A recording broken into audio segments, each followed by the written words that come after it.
দিনটা আমার জন্মদিন, আর প্রতি বছরের মতো এবছরও আমার প্রিয় সমস্ত রান্নাগুলো করে আমার মা অপেক্ষা করে বসে আছে যে কখন আমি স্কুল থেকে আসব আর সবাই মিলে একসঙ্গে খাওয়া হবে।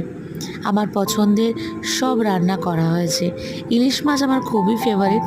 যখন আমার বাবা বেঁচে ছিল তখনও আমাদের বাড়িতে আমার জন্মদিনের দিন ইলিশ মাছের বিভিন্ন রেসিপি রান্না করতো আমার মা। আজও আজও আমার বাবা নেই, কিন্তু মা সেই সমস্ত প্রিয় জিনিসগুলো রান্না করে আমার জন্য অপেক্ষা করেন যে আমি কখন স্কুল থেকে এসে এই খাবারগুলো মায়ের সঙ্গে বসে খাবো। প্রত্যেকেরই জীবনে তার মায়ের আশীর্বাদ জন্মদিনটার জন্য বিশেষভাবে তার জীবনে গুরুত্ব রাখে, কারণ বাবা মায়ের আশীর্বাদ ছাড়া জন্মদিনটা সম্পূর্ণ অসম্পূর্ণ।